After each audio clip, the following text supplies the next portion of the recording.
Kayaknya ngawur juga tuh. SD, SMP, atau jangan-jangan ijazah kita palsu semua di sini.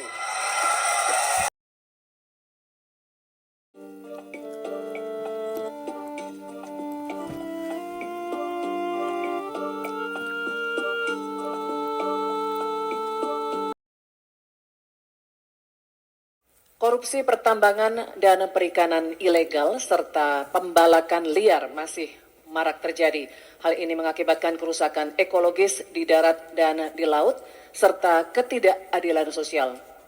Pertanyaannya, bagaimana strategi paslon menanggulangi praktik ilegal tersebut untuk mewujudkan keberlanjutan sumber daya alam?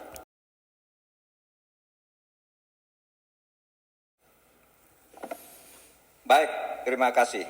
Sebenarnya persoalan penyelesaian SDA dan energi selalu harus menyeluruh dari hulu ke hilir. Keterbukaan informasi agraria, termasuk kehutanan misalnya. Saya ini punya pengalaman di dalam sidang-sidang yang membicarakan tentang ini misalnya, informasinya tertutup. Siapa yang punya lahan ilegal di sebelah sana. Ketika dibuat daftar, tidak ada di dalam daftar. Sementara ada masyarakat yang punya data. Ketika ditanyakan, lalu baru ditunjukkan. Jadi penyelesaiannya tidak bisa menyeluruh. Karena kemudian atas nama keterbukaan informasi publik, mereka katakan ini rahasia. Tidak bisa dong. Rahasia itu kan bukan yang tentang data, perampasan tanah-tanah rakyat, kasus-kasusnya di mana, siapa yang menyerobot perkebunan sawit, itu kan harus daftarnya lengkap. Sesudah diselidiki apa yang terjadi di dalam analisis. Wah, itu memang permainnya buruk. Sehingga selalu disembunyikan. Kalau baru orang tahu dikeluarkan satu-satu. Tidak ada penyelesaian yang menyeluruh. Nah, oleh sebab itu, ini menjadi penting bagi kita keterbukaan informasi tentang data-data. Kalau kita mau menyelesaikan, data itu menjadi basis untuk penyelesaian.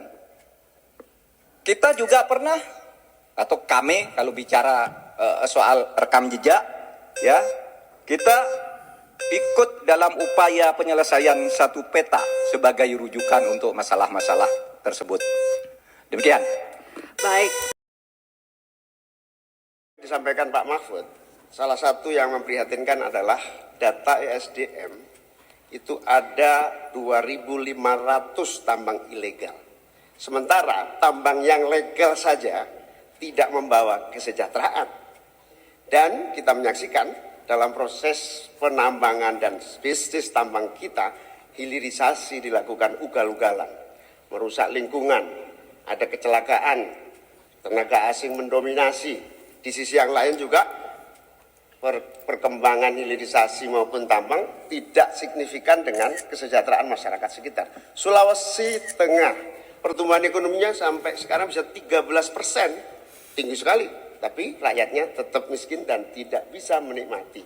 Hilirisasi apa yang mau kita lakukan, sementara ilegal juga terus berlangsung. Lanjut, demikian. Terima kasih.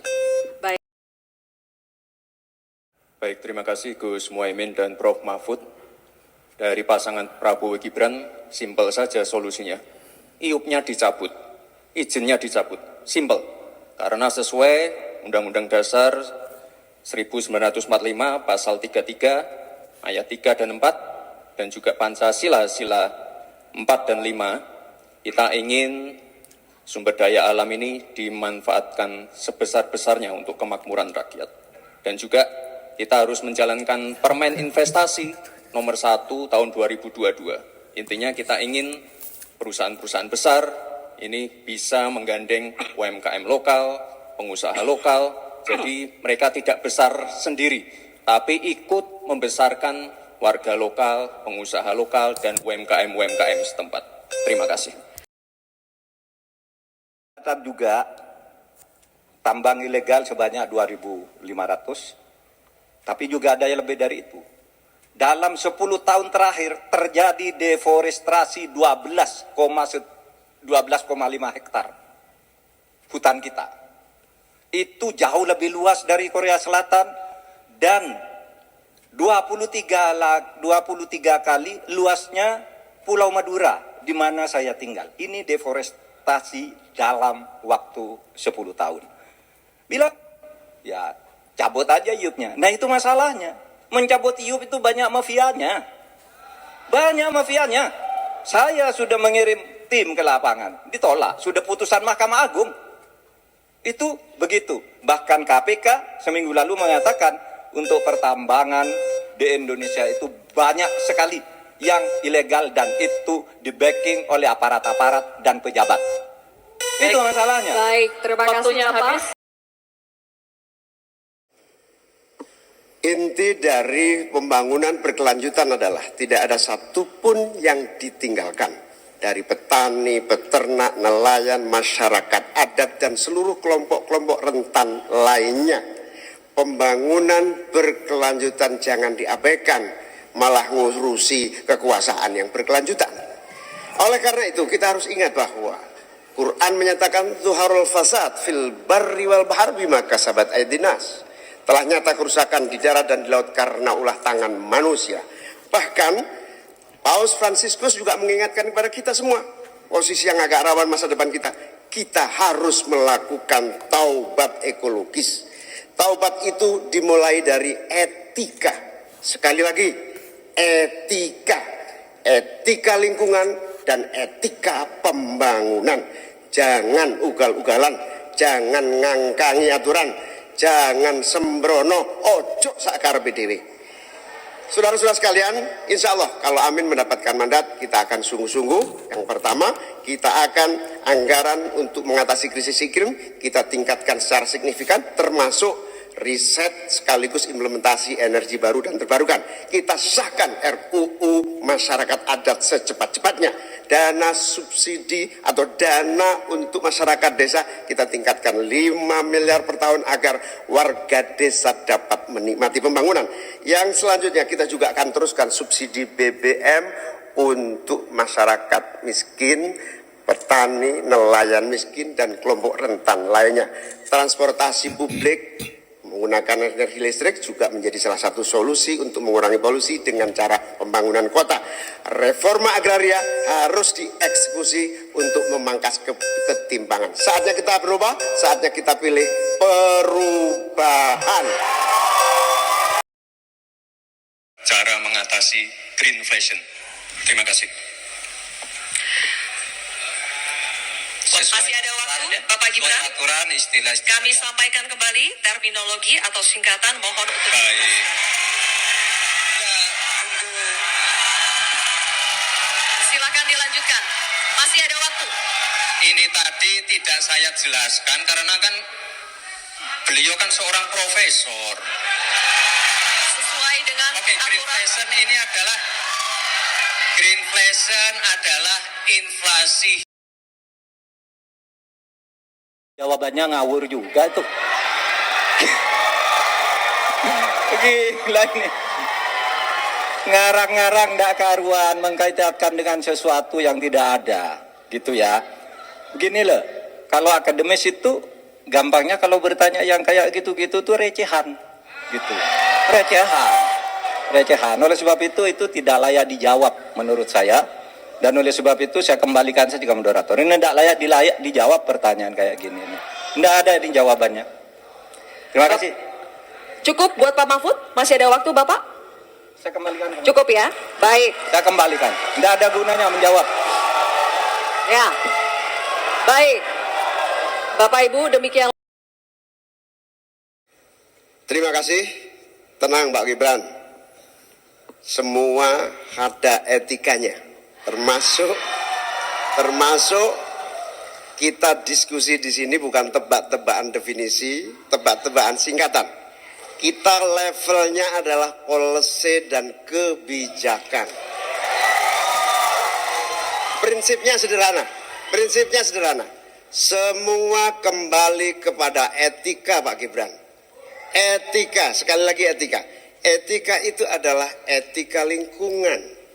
Apapun yang menjadi kebijakan kita menyangkut produksi, pengambilan tambang sumber daya alam, juga apapun yang kita gunakan seluruh potensi bangsa ini, rujukannya adalah etika lingkungan. Komitmen kita intinya adalah keseimbangan antara meletakkan manusia dan alam. Keseimbangan ini tidak bisa ditawar-tawar agar pembangunan kita berkelanjutan, agar melibatkan semua pihak yang ada.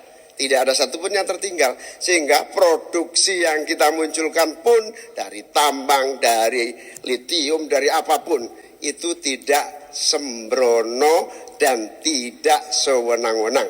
Bahkan yang lebih parah lagi, tidak mempertimbangkan lingkungan dan keberlanjutan masa depan.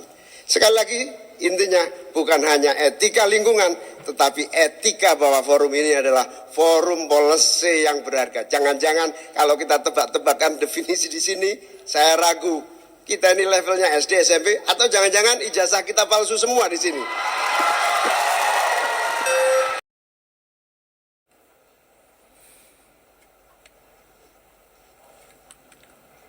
Terima kasih. Saya catat sedikit. Yang penting ini bukan catatan Mahkamah Konstitusi. Hadirin sekalian yang saya muliakan, sebetulnya diawali dari paradigma. Paradigma pembangunan kita itu apa? Dulu kita gagal zaman Orde Baru karena kita membangun dari atas. Dengan pembangunan desa, kita membangun dari bawah. Dengan pembangunan dari bawah, kita yakin akan tumbuh kehidupan kemasyarakatan, ekonomi, sosial, budaya yang akan terus terjaga dan lestari. Oleh karena itu, sejak kita mengawali undang-undang pembangunan desa yang diikuti dengan penerapan dana desa yang terus meningkat dari tahun ke tahun, akan terbangun infrastruktur dan transformasi desa dari desa tertinggal menjadi desa maju dan mandiri. Hari ini sudah 13.000 desa yang tertinggal menjadi desa sudah menjadi desa maju, desa mandiri, sekarang tinggal 4.000 saja.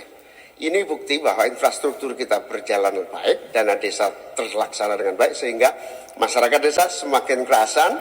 Nanti ke depan kita akan siapkan lagi, naikkan lagi anggaran 5 miliar per desa. Agar apa? Tidak hanya infrastrukturnya yang baik, tetapi juga ada kehidupan ekonomi yang tumbuh melalui BUMDes, melalui berbagai kegiatan wirausaha yang tumbuh, pertanian, peternakan, ekonomi kreatif tumbuh di desa, sehingga orang tertarik di desa. Jadi infrastruktur beres, pembangunan sarana prasarana tumbuh, kegiatan ekonomi memadai, dan desa terjaga menjadi komunitas yang membanggakan, sehingga masyarakat tidak lagi tertarik menjadi urbanisasi, tapi cukup kembali ke desa, membangun desa untuk pembangunan bangsa.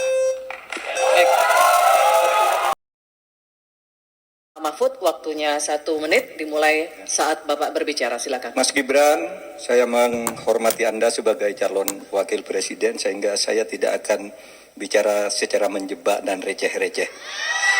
Saudara, pada tanggal 17 Februari 2019, dalam sebuah debat calon presiden, itu Pak Prabowo mengatakan bahwa Pak Jokowi itu menyampaikan tidak akan mengimpor komoditas-komoditas pangan jika nanti terpilih presiden. Ternyata, kata Pak Prabowo nih, 4 tahun memimpin Pak Jokowi masih mengimpor, dan itu merugikan banyak petani.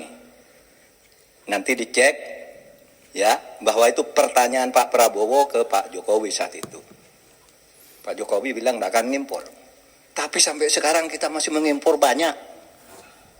Masih mengimpor banyak. Malah semakin banyak mafianya impor-mengimpor bahan pangan itu. Nah, itulah sebabnya apa usul Anda untuk menyelesaikan masalah 5 tahun lalu ini. Ya, baik.